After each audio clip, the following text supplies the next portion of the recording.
Greetings, one and all, and well, actually, besides you beautiful listeners, this is planned for be on YouTube. But before I start anything off, as always, remember parental guidance is recommended. This show is going to be raunchy, violent. If you are not down with violence, cannibalism, depictions of gore, cursing, then please, you might want to pass on this one. But if not, you're good. Cool. Now, greetings, everyone. We are back for our second session in the Mystery Flesh Pit tabletop system, utilizing the cipher system. And in our last game, we met a couple of our park workers, and we're going to have a couple. We're going to potentially have a couple more, maybe joining in for this one, depending on how things all go. Now, with our last ones, we met Moonlight and Sticky Joe, SJ, and well, they were going to go check out the oyster shame, but then they saw the bunnies, and well, they followed behind Hugh Hefner, and they went to the springs, and well, things happened, and Glomp is sure there's a little baby Glomp running around now. So as the day is getting started, our favorite person in black is waking up in the more high scale apartments for the more higher ranking individuals. He puts on his really tight booty shorts, because he's got like those 70s basketball shorts on, fucking knee-high socks with rainbow stripes, and he throws on his headband and he just goes out jogging with no shirt. He's jogging down to the Fondue Village because, look, he may be a person in black, but he still digs all the workers in the Mystery Flesh Pit. The Mystery Flesh Pit wouldn't operate without you all. So Riley's running through, and he sees some guys. He's like, "Hey guys, how's it going, man? Yo!" And like they're just staring, just eyes bulging, just like, "Hey, Riley." He runs by the more elderly ladies that work in the food court areas, cooking all the food and everything. Just, yo, oh, hey, lunch ladies, how's it going? Yo, we're gonna have like tacos again today because it is Tuesday. You know I like my Taco Tuesdays. Riley, you might not wanna wear such tight short. What do you mean, ladies?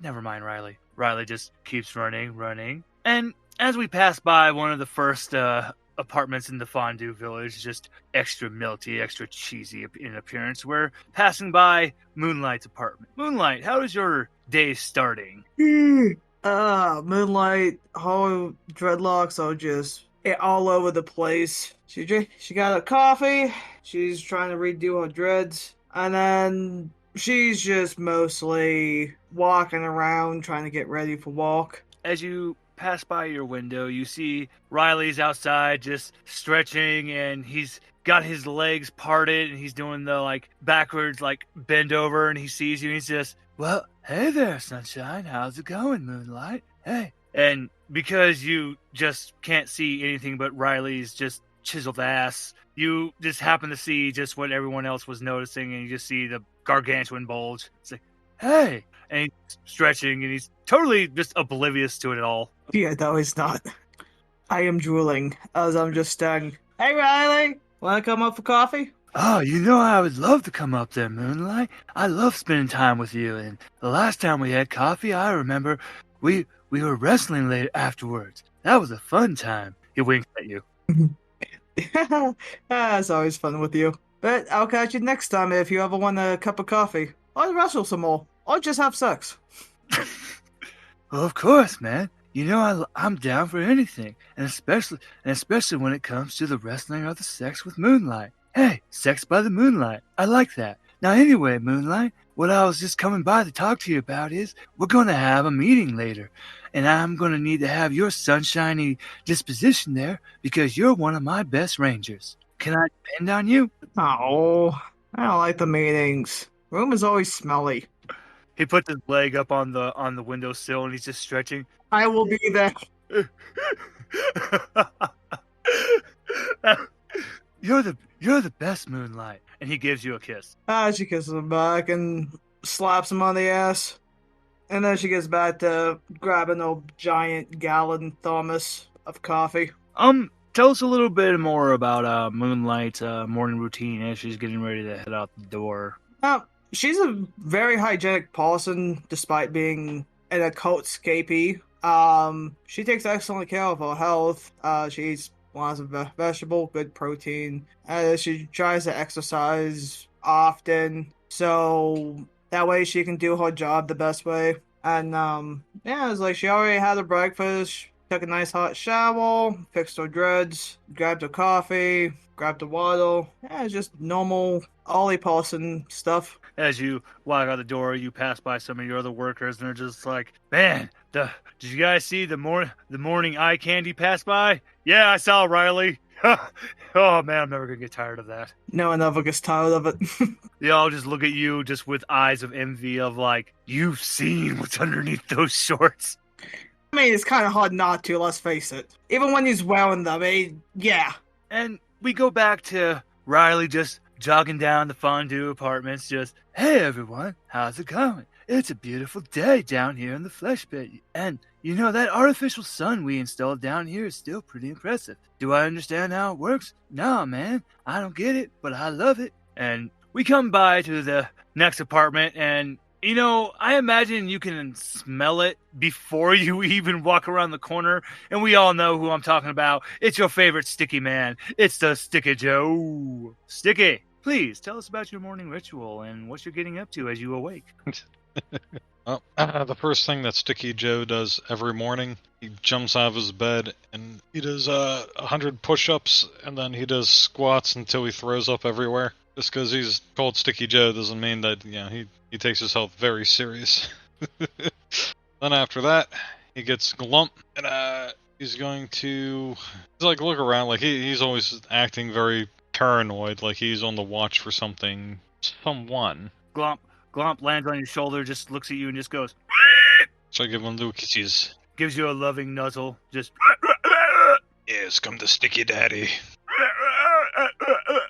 just gasping horribly, but it's just, you know, it's just signs of, "I love you." And you go by the window, and of course you greet to the sight of Riley just doing his calisthenics, and he goes, "Oh, hey Joe, there's my favorite workout buddy. You gonna get out here and like sport me up and help me like stretch my hammies?" Fuck you. And yes, Sticky Joe will help. This literally just turns into a fucking Top Gun, just fucking Maverick and Goose on the beach. Just pure testosterone and muscles. Everyone just walks by, they're like, "Good lord, is that man gross, but god damn is it sexy." Sticky Joe's natural pheromones. Like somehow you two trigger a 80s montage. Well, one thing, like, you would think that, like, besides the smell of gym bag, like, Sticky Joe, he's built like a fucking brick house. Like, he takes his physical fitness very serious, especially with his job. Like fitness equals survival. And then you always see him with duct tape. I love it. Like, we literally just see a montage of Sticky Joe and Riley stretching, and then all of a sudden they're on the beach playing volleyball. Then they're running on the beach through the sand. Joe's at first can't keep up, and then it just keeps going until he's outrunning Riley, and Riley's just, "Oh yeah, bruh."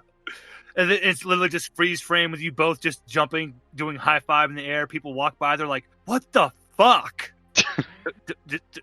Just ignore them. Like, how are they doing that? They're literally floating. Just ignore it, man. I told you, ignore it. You remember last time Riley came down here, you broke into song, and all of a sudden we started dancing and shit. You want that to happen again? No. You also see Sticky, he's like bench pressing, but instead of like weights, just like giant rolls of duct tape that weighs hundreds of pounds. That was a great workout montage. You know, I love coming out and working out with you, man. We always have the greatest of times, bruh. Now, anyway, Joe, I was coming by anyway to talk to one of my best rangers. Besides, of course, Moonlight, you are, of course, the second best here. Now, some people might consider you the best, but, you know, I think Moonlight might be the best, but, hey, she's my girlfriend, and I love her. But anyway, now granted, Moonlight might not feel the same, but Riley's an idiot. Saying Sticky Joe is highly offended. With us, as Moonlight's cradle, she has no idea. If she's actually smart enough to find out, it's going to be amazing. So, oh my god, this is the best. I do want to say though, in the next scene, like as soon as Riley said that about her being the best, you suddenly hear that duct tape stretch noise. Next time you see Riley, got duct tape wrapped around his face. You just hear someone screaming, "Not the face, you bastard!" Sticky took it personal. Someone comes and they gently free Riley's head, and Riley's just, I'm sorry, Joe, but still, man, you are a really great worker, and that's why I need to make sure you're at the meeting later. It's very important. Can I count on you, bro? From my eyes, you can always count on Sticky Joe. Isn't that right, Glump? Riley slaps your ass, Sticky. His hand's stuck.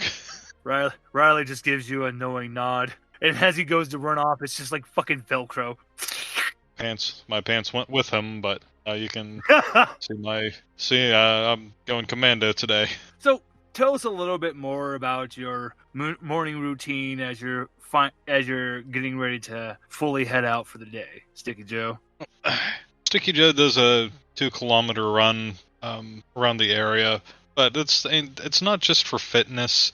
You see, he's always looking out for something. Like he's trying to make sure that there's something there or not there. It's hard to say, but this has been the same routine going on for the last 4 years. The first year when Sticky Joe joined the team, he's pretty lighthearted, easygoing, just getting out of that bad experience from that last park fiasco. But something happened in year 1 that just kind of changed him and started this routine. Then I decided to eat 2 dozen eggs and a chicken.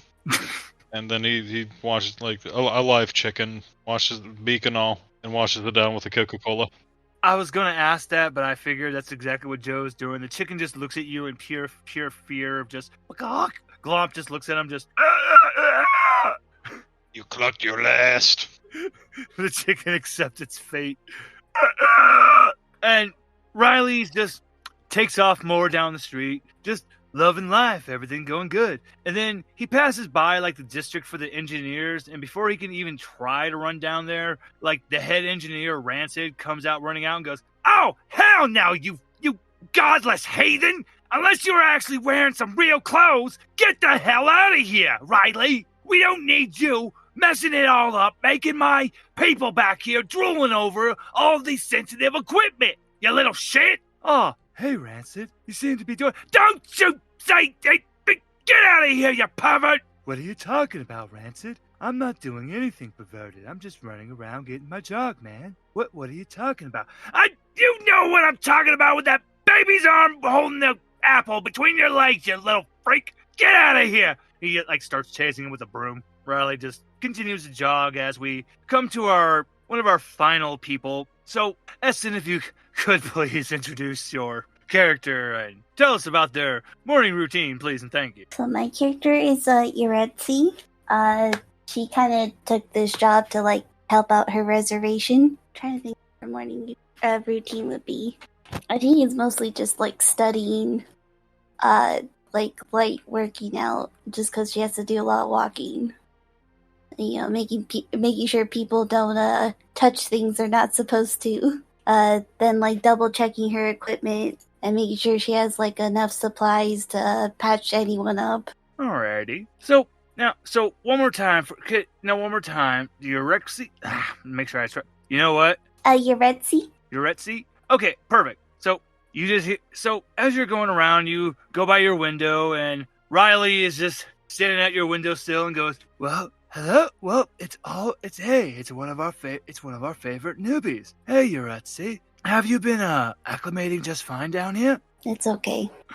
"Well, we're going to be having a really big, important meeting later, and I need to have some of my best people there. And you know what? I felt it would be a really good chance for you to shadow underneath a couple of our really impressive rangers. Can I count on you to be there, Yaretzi?" Well, I think this meeting kind of makes sure I'm not having to guide anyone, so yeah.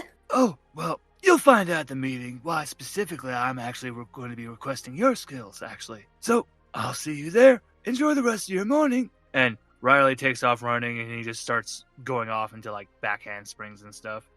You just hear more people just going, "Oh, God, Riley! What? What did I do?" "Your shorts are over there, buddy." And Yaretzi, could you please describe for us the rest of your routine and how the rest of your morning goes as you head off for your day? I think the rest would just be braiding your hair so it's not in the way, and putting on like her grandma's jewelry and like making sure like everything's clean and looking nice, and so she can represent. You three are enjoying your respective mornings, and you actually hear the actual announcement for could the following individuals please report for a important staff meeting, and the following departments to please come as well. Yaretzi, Moonlight, and of course Sticky Joe. You three hear your names amongst a few that were named specifically, and you head to the main headquarters. It's near the visitor center. It's the main staff headquarters.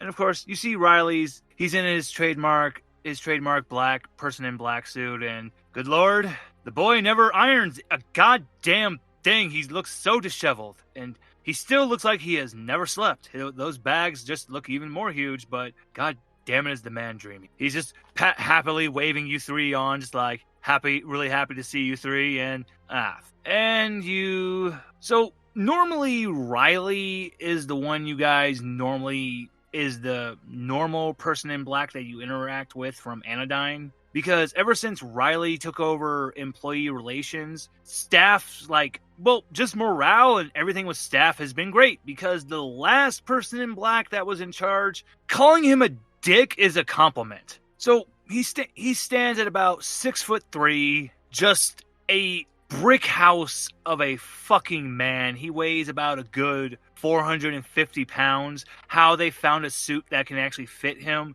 is just astounding. And this is not because he is obese or anything. No. This is all solid muscle. It's just he looks like your actual Viking Norse your depiction of an actual strongman. So, oh boy, is he wide. And with a beard that goes down to his belly button, but with a perfectly bald, shaved head, you all see Odin, strong son. Odin, he does come from Sweden, and he is old school Swedish. And and like I said, calling him a dick or an asshole is a compliment. He just has a vein bulging on his left side of his head. God damn it, Riley! Are these really the... Hey, Odin, chill out, man. And remember, Riley's only about a good 5 foot. You know what? I'm gonna retcon it. I'm gonna say Riley's about a good 5'6". Anyway, and as I said, he's about a good 150 pounds, sopping wet. And he's looking up at Odin and going, "Hey, bro,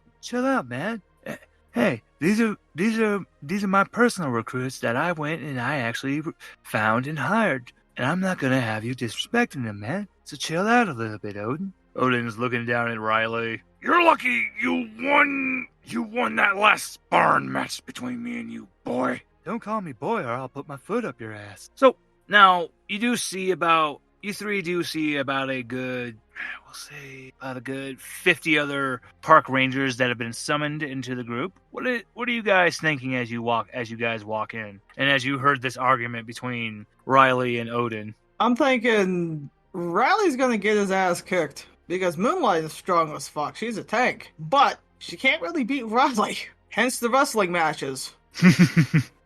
So, and when Riley sees you, Moonlight, and he's just really happy when he sees you coming up, just really happily waving. I wave back. He looks up at Odin and goes, "That's my girlfriend." Ha! I am a girl. And a friend. Y'all as well. She's ditzy. She's a little bit disty. Odin just rolls his eyes and goes, "All right, Rangers, engineers, medics, guides, you're all the best of the best that have been summoned here, and I really have some doubts about those that were chosen by Riley." "Hey, you can go to hell, Odin." "But, so, what we have going on today is one of our most best rangers in the business. Ranger Ted has gone missing. He was last sighted in the bronchial forest, and you just hear someone just go, 'Oh, brother, that guy stinks! You will not speak about Ranger Ted that way.'" To be fair, he really did suck. Odin's just looking at you, and then another person raises their hand and goes, "Didn't Sticky Joe win Ranger of the Month anyway? So technically, isn't he the superior ranger than Ted?" Hey, yeah! "That was a rigged voting that was held by Riley, and I refuse to acknowledge it." "Hey, like I said, Odin, you can go to hell, buddy." Was this Riley propaganda? Look at him. Pull out a nice long piece of duct tape for him. Duct tape speaks for itself. Like, seriously, Odin just looks at that. He points at Sticky Joe and then points at Riley and just goes, "Look at him! He is the epitome of a slacker!" Actually, that's not true. Sticky Joe has saved countless lives throughout his many years of service here. And the fact that he's one of the only people who lived longer than 1 year, outside of me, of course, then, yeah. Joe has seen some shit and done some things, man. So, after you say that, Odin's face just turns a violent purple. Can I say something too? Yes, please. Yeah, Yaretzi will pipe up to you, is like, and that would make it seem like he chooses only slackers, which I take personal offense to.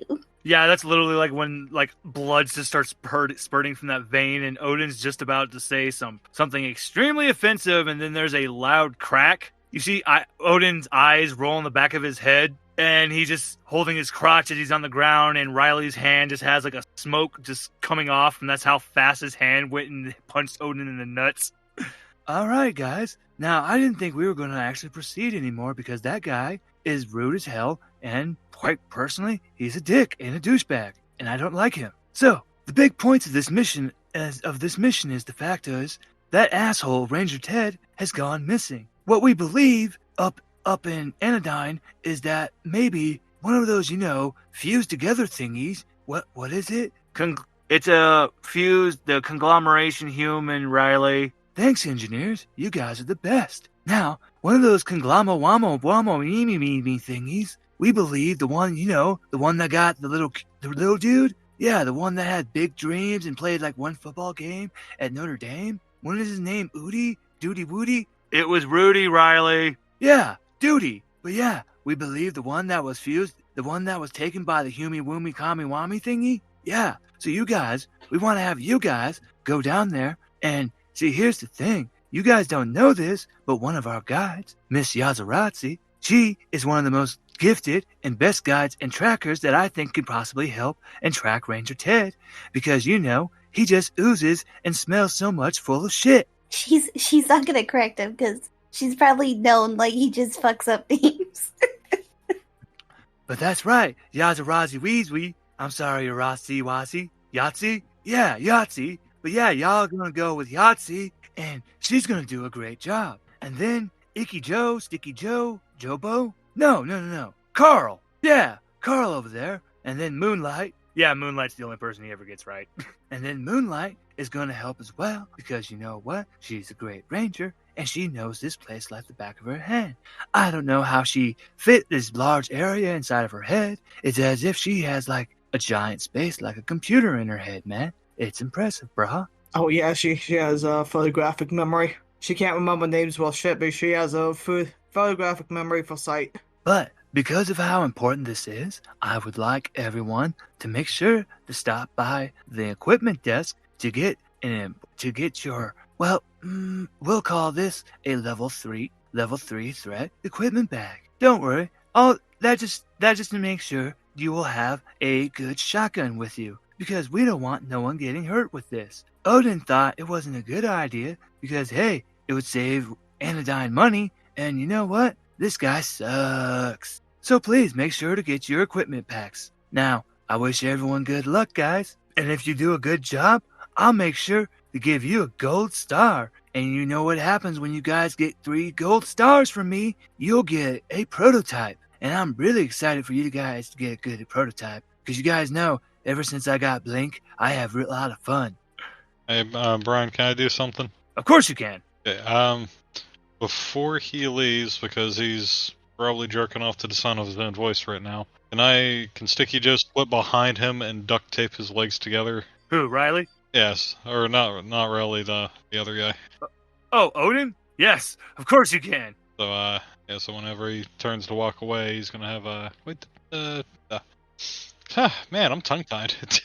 Odin's just been on the ground, like, frothing at the mouth. So you just, like, humiliate him by duct taping his legs together. And he's just looking at you like, why? I'm gonna put his finger in his nose. Glump, have your way. So, as the grouping goes, Yaretzi, Sticky Joe, and Moonlight, you 3 are going to be part of a group. Now, this is where I'm actually going to have a little fun and explain things. Now, I did explain that the Mystery Flesh Pit, this park is actually about the actual land size of America. And you would probably think, wait, wouldn't it take like 8 hours just to get from like one major area to another? No, it actually only takes about 15 minutes because technically we're like using the blood. We are using the bloodstream like a bullet train. And yeah, it doesn't take hours for your blood to travel through your body. So yeah, you guys are hopping on the train, and this is where I'm gonna let you guys take in some time to speak amongst yourselves to prepare yourselves for heading into the bronchial forest. If you have any questions you would like to ask about what you're heading into, I will allow you each to ask 2 questions each. What is the terrain like? So it's not rough. It's actually more smooth terrain. It's not the terrain you need to worry about. It's the fact that you're going into a forest. It's not the land that'll trip you up. It's that you could get literally lost in the meaty forest. Okay, and are there any creatures that I should know about as Moonlight? Actually, Moonlight, you do know. So yes, the compound humans, just the compound organisms, they make the bronchial forest their homes. But you have been actually, when you've been going out in your own recent studies, you've been finding the copepods have been slowly invading into the bronchial forest. And you know that if you see a osteopathic copepod, run. Not because the osteopathic is bad or anything. Shit, those things are small. But here's the thing. If there's an osteopathic, that means there's a common. And if there's a common, that means there's an abyssal. Abyssals are about the size of a bus. So just imagine what would look like a mantis shrimp, but with 2 long humanoid arms. Allow me to provide you with a picture. This is a copepod abyssal. As I said, they are the size of a bus. Moonlight, you know these guys have actually been frequent. They are carnivores, and they love to eat people. Hey, that's as nature intended. Still scales the fuck out of me. And actually, would you like to make a difficulty 4 intellect roll? Yes, I do. And what is the thing I can do to... So, would you like to use some effort to make this a little easier of a roll? If you want to use effort to drop it down 1 rating, you have to use 2 points from your pool. To drop it, it's 3 points for the first difficulty, and then to drop it down another 1, it costs 2. Just depends on how many points you want to spend. So how many levels do you want to drop it down? How much effort do you want to put in? I'll do 1 effort. Okay, so you're gonna make sure to subtract 3 from your pool right now. Okay. And this means you just need to beat a 9. So go ahead and roll a d20 for me, please. Gotcha. Oh, dice. Oh my god, I got a 13. Very nice. So as you're looking outside of your guys's, basically the best way to put this is the synthetic blood cell bullet train. You're seeing the first signs of the bronchial forest that you're coming into the station, but you actually see active signs of copepods. And you see the definite drag marks of a very large abyssal copepod had just recently been through the area. Am I the only one who notices this? So if anyone else wanted to try to be looking out the window, it would be a difficulty 4 roll for them with intelligence. So for right now, yes, you're technically the only one who's seen this so far. So would you like to tell everyone what you have noticed, Moonlight? Yes, knowledge is power. That's what that's what the higher mother used to tell me back in the cult. Knowledge is power, and knowledge needs to be free for all people. So, mostly because we don't want to die. So go ahead. A Sticky and Yaretzi, we gotta have a situation. And I point at the window. Do you guys recognize what this is? So I could have skill or certain bugs. I was gonna do environment, like fauna and flora. Okay, for you, because of that, I'm gonna make it the same difficulty roll as that of what Moonlight just rolled. Give me a difficulty 3, so go ahead and roll a d20. You're going to be trying to beat a 9. Well, I got a 20. Okay, oh my goodness. So for the 20, yeah, you definitely, not only do you see all the drag marks, the first early warning, the signs that Moonlight saw, but you definitely see the drag marks of the abyssal copepod. It's definitely still in the area. And I have a danger sense. Can I see if we need to start prepping now or when we get a little closer? You don't need to start prepping yet. Okay. I'm just letting we gotta be careful when we're moving in. Yeah, we gotta be exceptionally careful. Joe, have you ever encountered, I'm pretty sure you have, an abysmal copepod? Sticky Joe lifts up his shirt and starts seeing his disgustingly ripped abs. See this horrible, gashy scar. Sticky Joe, seen plenty. I just gag at the smell, Thing is, that smells coming from gloom. My pet and sidekick. You both need soap, damn you! Glump. Feed him a random finger. Glump just looks at you, Sticky Joe, like, you're an ass for blaming me. So you just hear a... And, it's like fleshy wing just does the middle finger at you, Joe. But then it hugs you.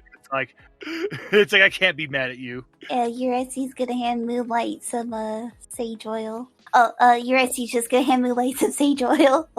I gotta do that. Can I get some oil, please? She'll hand it over. I just spray some on my face. Just hold the bottle up and just dump it all over me. And also gets in my eyes. We can call you Slippery Moon. I'm Sticky Joe, you Slippery Moon. You know, I think that's the one name I don't want. Okay, so we have these big ass bugs. So if we're gonna rescue the jackass, like I said, we really have to be careful because the abysmal and all the other pods out there, it's gonna get crazy. So try to be villages. God damn, I can't talk. God damn you, Riley! And then she just tries to wipe the memory of Riley's ass cheeks out of her head. And as you're trying to... Oh, actually, you go ahead, go first. Okay. I was gonna try to figure out if there, it has a weakness we could try to, build a trap for. You know what? I like that idea. For you... It's funny, you were the person that you'll need to say it, because as you say that out loud, the very person who can answer that question, you just feel like a hot breath on your back of your nape of your neck. And Mori, can you introduce yourself, please, and thank you. What do you need? So Mori is actually he's one of the best engineers, and of course he got summoned, and the minute Yaretzi was talking about a trap, you popped out to help answer their questions. What questions do you need? Are you fucking with my equipment again? Can you teach us how to teleport? There ain't no such thing as teleportation. Just say no, we did not fuck with your equipment. This time. Well, it wasn't me. I said it was an accident. They always say that. Yeah, but I mean it this time. Right, so what did you call me here for? What do you want? I mean, something to scare it off would be nice. Yeah, good fucking luck with that. These things don't scare off. You just gotta be quiet. Do you have any sound dampeners? Yeah, for my equipment. Oh, can you make us some sound dampeners? I could, but I won't. I can't. Can I try to figure out the weaknesses? So you're a dick. because now here's the thing. Mori actually has given you a big hint. Sound is actually going to be one of the best things to actually help you out. So because of that knowledge, I'll give you a difficulty rating of 2 intelligence roll. So go ahead, roll a d20. You just need to beat a whopping 6. I got a 7. So, as I said, Mori inadvertently told you the correct information. Sound is the information you want to do. yes, normally you want to stay quiet because making noise can inadvertently cause their attention, but causing the right frequency can also be to their detriment. Now, you just need to somehow convince Mori to give you a piece of equipment that can produce that frequency. And then, yeah, you'll easily be able to scare them away. So she'll probably be over like, do you have anything that has like the loud feedback? I got this broken radio. That is actually 100%, that will actually 100% work. Take me a couple minutes to go get it. And I just fade into the darkness. Like, How does he do that? like, you guys blink. It's literally a couple minutes go by and you're like, I don't think he's coming. And before you even think, he's back. God, what comic book person are you? Pays to be quiet. Keeps you alive. Here, you can have this old radio. I mostly just use it for parts. I want it back. I promise. So, and literally, this is literally why Rancid, the head of engineering, says Mori is his best worker, because the man always has the tool for the job. It may not be the tool that you think you need, but it's gonna be the one that will actually work. Damn it. So I have an idea. Yes. Sticky Joe is going to take out his duct tape and start like wrapping it around his boots and stuff to add some like cushioning. It will act as a sound dampener. Oh, you know what? Do you do the same for everyone else?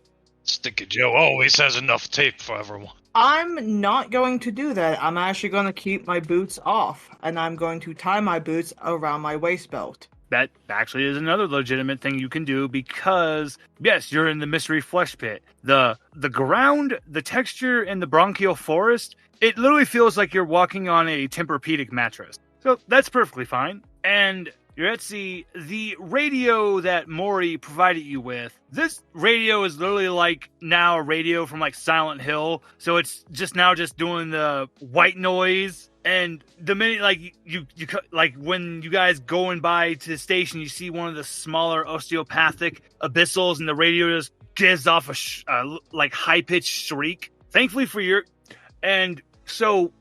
it's not a shriek that hurts your ears. It's just you literally see the copepod raise its head and just take off violently in the opposite direction. Yeah, as soon as she doesn't need it, Yaretzi will head it back. And then she's also going to decline the duct tape, because she doesn't wear like hiking boots. She wears like plant fiber sandals.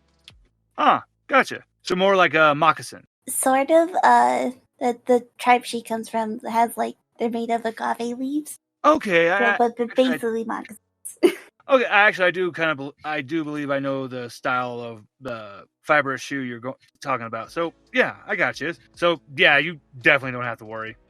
Just Sticky Joe got them military. The Rangers got those military industrial boots to. So you guys make it to your station. You turn. Mori's literally just Batmaned your ass again and just gone. Glomp is just. Ah! I don't know what that means, but I completely understand. Glomp just looks at you with fear. Put a little bit of tape over Glump's mouth. Glomp just gives you the Glomp finger again. So you guys are in the bronchial forest. You've made it to the bronchial forest. And thankfully, so far, the radio is working without a hitch. Mori hooked you guys up. But you are noticing the compound organisms. The radio has no effect on them. Sound is not something that bothers them, because these are just literally, there's people that are still stuck, that are slowly fusing to it, just still screaming, going, "Won't somebody help me? Get off this thing!" Another one saying, "I've been here for 3 weeks. Stop bitching and shut up." Well, fuck you, man. No, fuck you, dude. If I could see you, I'd punch you. Oh, like that'd really help anything. You just fused your fist in my face, you idiot. Yeah, I try not to touch those. The people look at you. All the compound organisms stop. What do you three do? Do they look hostile or confused or what? Confused, like a deer. I'm going to slowly crouch down and walk away backwards. You just hear one of the larger compounds go, "Yeah, that's right. You better back away." Okay, the fuck you say to me? I go over and I slap him. Your hand fuses to the compound organism. I cut my hand off. You don't need to go that far. Okay. It's gonna hurt like a bit. It's gonna hurt like a bitch. You're gonna lose 2 might points, but you're able to cut your hand free from the organism. You know what? Still worth Do it. the help. Actually, if Sticky Joe offers to help, I'll make it only be 1 might point. And Sticky, you cut her off, and this is when your knowledge of working around the compounds and what you've seen, you remember that any open area of skin that makes contact with a compound organism will instantaneously fuse to it. Thankfully, Moonlight only went to slap, so it was only her palm. If it would have been more of an area of her flesh to fuse, she would have been instantaneous. She would have been sucked. She would have been fucked. Joe, do you want to relay this information? Yes. All right, go right ahead. Okay, so the Sorry, I'm trying to think of how to say this. Can I just not say anything and take action? Just be your brilliant self. You know what? I'll let you. You know what? I'm going to let you take action, and I'll basically allow it to be to where from your actions, Moonlight and Yaretzi are able to pick up, don't touch the compound organism. I mean, that was just a given. I just lost my temple. Ha! Serves you right. Oh, it burns! Oh, look, I get to walk away. I get to touch grass. You see the one that was taunting you is now just screaming as his body just slowly dissolves more into the compound organism, and his consciousness fades away. Yeah, serves you right, dick. Can I help Moonlight away and apply some aloe on her palm? Yes, and Moonlight, you may put your might back to normal. Yay. Can I quickly cut off their foot where they fully dissolve into the wall? No. She's fine. She's not. So the floor is not a compound organism. The compound organisms literally look. So you're literally dealing with the thing, but yeah, literally just the thing. Just imagine a bunch of them. Like as you're going by, you're seeing one of them that has 3 deers, a bear, an armadillo. It looks at you, shrieks, and it's horrifying monstrosity of a way runs away in the opposite direction, its limbs snapping and cracking. I do tell you, Sticky Joe, since you are one of the only other cannibals here, if I die, you may feast upon my body. Because this is how we remember people we love. People we hate, we just kill them and throw them in a trash bag. Goodness, you just said that out loud. The two don't know that. Well, here's the thing. This is part of our history because we've been walking together for 2 years. So yeah, we're gonna talk to each other. Yaretzi is absolutely just gonna double take. You know what? If you don't want to eat my body as an act of friendship, fuck you then. She is gonna go back and like, you know what?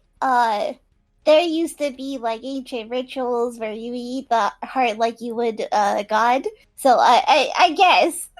Sticky Joe has a friendship with Moon that goes beyond your mere understanding. Then I make a little heart out of duct tape and I hand it to her. Just a little old fashioned though. All right, so now we're going into the searching section of you guys searching the bronchial forest. And the way I decided the way this is going to work is this is going to be a complete group action. Now, this would literally just be one of you would get to roll against this difficulty roll. But here's the thing. This difficulty roll is a difficulty roll of 7. Now, how the difficulty ratings work is you have the rating number, and then you multiply it by 3. You cannot get a 21 with a D20. Now, here's the thing. If I want you each to talk about how you would how would you help in this search, and if it is something feasible, I will decrease the rating to where you can finally roll at the end to see if you get closer to Ranger Ted. We will do this 3 times. We'll do this maybe 2 times. So, now for the first search through the forest, who wants to go first for saying what they will add to take down this rating? Well, I can add physical strength. I can climb and I can jump far distances. So I can climb up trees and look for any signs of movement or tracks or something. You know what? That is actually a very valuable set of skills to add to the search. So I will actually decrease that with 2. Sticky Joe, what would be your contribution for the search? Let's see. So my contribution for the search is I would use Glump. Let's see. Glump is able to track anything that they've humped before. Well, that and Glump is because he is a gas bowel. He is an organism that has actually been inside of the PBBO for a insane amount of time. So even beyond just his unnatural hump sense, he really knows the area very well. How would you like to have him do his weird flapping and lead you guys, or how would you like to use him? I'm gonna tie some glow in the dark duct tape around one of his little tiny legs, and then so as Glump's like flying off, it's creating a trail for us to follow. You know what? I like it, so I will subtract another 2. You're down to a difficulty rating of 3. You can still decrease even more. So, Yaretzi, what will you be adding? What is your contribution? So I could use a grape to do serendipitous landmark, which if I could find one, will suggest the best path forward. Okay, and the bronchial forest. So this is a national landmark, so I will allow that for another 2. Who is going to be rolling this first time? You need to beat. This is a difficulty roll now of 1. You gotta beat a 3. I can do it. All right, Moonlight, please give us that roll. I got 9. Yaretzi, you find the first landmark, and you definitely know the best path, and especially because you notice Ranger Ted's just horrifyingly ugly brand of boots imprint, and you're just, oh yeah, he definitely went this way. And from the pacing of his footprints, he is running in fear, panicking. Yaretzi climbing one of the bronchial trees.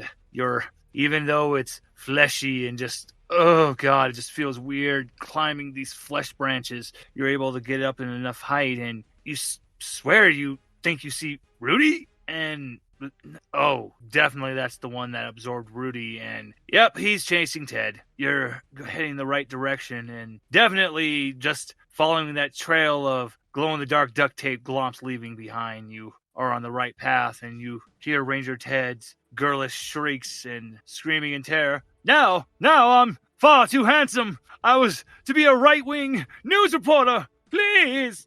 I just stopped running. Oh no, I'm too late. And then I just turn around. You hear Glomp just from the distance flying, just in his own way, just saying, come on, we gotta save the dick. Yeah, Yaretzi being the newcomer's like, I can't get fired, so she's gonna go help. I mean, technically, you really can't get fired unless you actively kill someone who has signed a waiver. This is bad if people are not trying to save me. Fine. I go back. I throw a rock at him. My beautiful face. Well, stop running. I go over, grab him, and I just throw him on my shoulder. Alright, let's go home.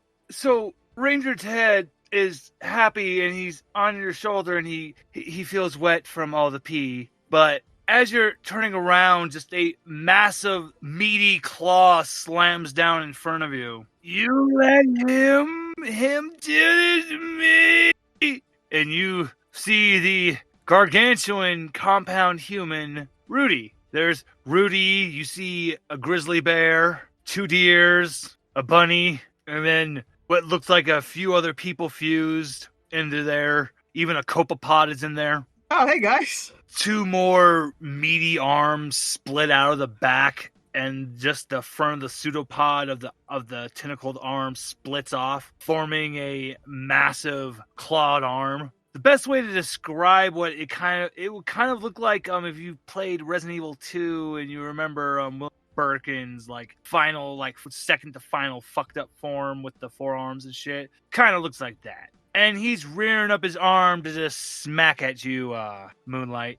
Okay, first of all, if you are flirting with me, I am flattered, but I got a mission to do. Please, Rudy, kill her. I'm too handsome. Can I do something? Yes, you may. She doesn't talk to Rudy. He's like, you seem really hangry. And she's gonna throw some snacks at him. Roll me. This is just actually, this is going to be an intellect roll. Roll me a difficulty 4 intellect roll. So you need to be at 12. Now, are they premium snacks? That could change the rating. This is actually, yes. Oh, they're homemade snacks. You know what? Rudy's down with that. I'll give you a difficulty rating of 3. So you need to beat a 9. I got a 14. Oh, Rudy's just dive bombs on the snacks, just going to town. Ranger Ted is just 1 minute he was on Moonlight's shoulder, and the next he's now just perfectly fine. He's already running off in the distance away from you guys, following the tape trail. I throw another rock at him. Ow! Then I tackle him. You ain't going nowhere. I tie him up and I put him back on my shoulder. As you were saying, Sticky Joe? I'm gonna cut off his foot so he can't run away. You got insurance. They'll be alright. I mean, we do have pretty good insurance. He just lets out a shrill scream. His face goes pale white and he goes unconscious. And you guys you're making good pace. Those snacks really distracted the Rudy compound. But now the snacks are all gone and he's pissed. And he's now just, especially with how large he's gotten. And Can I do something else? yes, you can. God, we killed Dustin. She's like, I'll keep bringing you snacks, but if you mess with anyone ever again, you're gonna get the sandal. Even Moonlight flinches. I pull in the chocolate. Roll me difficulty, roll 3 intellect. Okay. Even Sticky Joe is like shuddering from fear of the sandal. Then Moonlight remembers other ways of the sandal, and now she's intrigued. That's an 11. The Rudy compound he nods. Holds out a big giant clawed hand expecting a snack. She's gonna give him the rest of her pack of dried fruit. So, as you guys are going back with the compound Rudy, because of how fast you guys did this, as you're going back, Yaretzi, your danger sense, it goes off and you look back to where if you guys would have been still having to fight the compound Rudy, you see a massive abyssal copepod come rushing through that area, just looking for food. It doesn't notice the tape or anything, and it just takes off in the opposite direction. And you make it back, and as you make it back to the bullet train to head back to the ranger station, you're thinking, Yaretzi, as you're thinking about how you're going to get this radio returned. Hey, Sticky Joe, your head feels heavy. Okay, I'm gonna put some tape on top of my head and see what's going on there. So, what's going on with his head? Is that a question, or are you telling me? Oh no, it's Mori, please tell us what you're doing on Sticky Joe's head. Oh, that's just my rope. The end of my rope just dangling, just barely tickling the top of Sticky Joe's head. But can he even feel? Because I think it's crusty. I am burning this rope. Burning the rope. Oh, Sticky Joe's beautiful locks. As soon as I drop down, I'm lighting this sucker on fire. Just freaking out for some reason. Sticky Joe's running around in a circle. And thankfully, Mori, you do see your radio is safe and sound. You get your equipment back. Better be safe. I don't like when people fuck with my equipment. And I don't like fucking with them. Thank you, though. I'm running around in a circle, munching on that foot I cut off earlier. Just save me some. I'll throw you a toe. I'm gonna catch trick it with my Sticky mouth. Joe and fade into the darkness again. Wait, what are you doing to Sticky Joe? I'm gonna trip Sticky Joe, and then I'm gonna fade into the darkness again. One of my rolls of tape will just go into the shadows. Oh, no! And man, that was some premium tape too. So My tape now. For that from the darkness.